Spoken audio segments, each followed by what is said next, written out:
Leero tugenda kujjanjaba skin bumps. Bwe njogera ku skin bumps ze ziriwa, njogera ku kino ekifaananyi ne njogera ku kino ekifaananyi bwe zityo bwe zifaanana. Abamu muziyita acne oba acnes, abalala nga muzimistakeninga okuba pimples.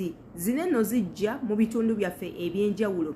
Okutadde face zisobola okumera mu mutwe, zisobola okumera mu nkwawa nga wakamala okushevinga oba mu bitundu byaffe ebyekyama. Naye tugenda kubanga tuzijjanjaba in case nga ozifunye mu face oba mu bitundu ebirala ebyetooloddawo, ogenda kubanga okola otya. Ezo nno munnange zibeera bacterias ezo ziyingira mu mubiri gwaffe ne zitandika okukosa obumu ku busuulusuulu bwa skin yaffe. Kyova olaba zifulumayo ne zibeera bwe zityo. Tugenda kubanga tuzijjanjaba. Bw'oba ozirabye totandika kunyigaanyiga.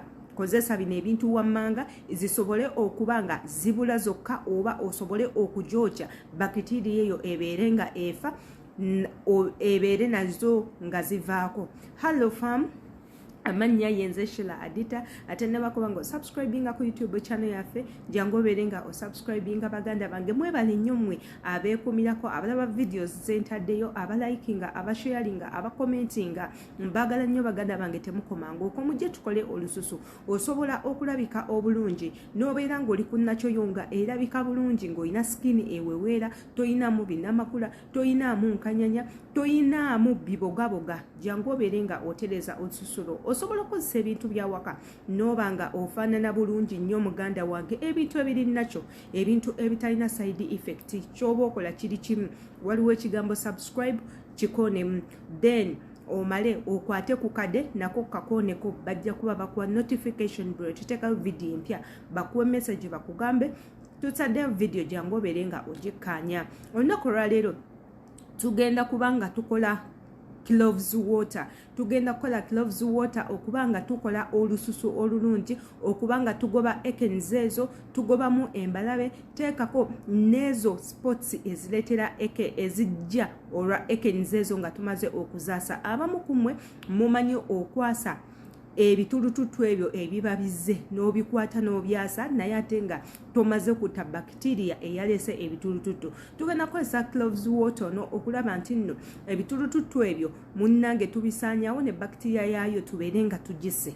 Fenna tukimanyi nti nno cloves zirina omugaso mungi nnyo mu bulamu bw'omuntu, omuli okujjanjaba omutima, omuli okuyambako okuddusa omusaayi, omuli okujjanjaba infections, omuli okubustinga obwongo. Wabula ate era cloves zineno osobola ozikozesa nga skin toner gy'osobola okubanga oteeka ku lususulo n'ebeera nga etta buli kawuka konna akasobola okubanga konoona olususulo, n'ojja ebisolo, n'ojja binamakula n'ebintuntu ebirala. Era cloves zineno ziri antibiotic liquid, zisobola okutta ekintu kyonna bakitiriya yonna eba eyingidde mu bulamu bwo. Bw'obanga ozikozeseza zikoza enviiri, teekako n'okutta infections ez'enviiri oba scalp infections oba vaginal infections. Cloves zonna tuzikola. Katufumbe cloves zineno then inkulagirire otya bw'ogenda okuzikola. First and foremost, bw'ofuna cloves, kwata cloves zo bulungi nnyo tozooza, ziteeke mu seppiki yo, oteekemu amazzi amasamusaamu agakumala, ziteeke ku kyoto, zireke zibeere nga zitokota. We need pure water. Twetaaga amazzi agali pure. Cloves zineno zireke zeefumbe. Bwe zimala okwefumba wootegerera nti nno kati it's ready to be in use oba it's ready for use. Zigenda kutaaninga into brown. Amazzi gonna gagenda fuuka pure brown. Bwe gamala okufuuka pure brown, kyogenda okumanya nti nno now it's very ready, eri ready ddala. Jjukira nkugambye fumba cloves zineno for almost 30 minutes. Ekirungo kyonna kibeere nga kiggwamu. Ekirungo ekyo bwe kimala okuggwamu ne zitaaninga into brown, amazzi ne gataaninga into brown, just know it's ready to use. It's ready to use.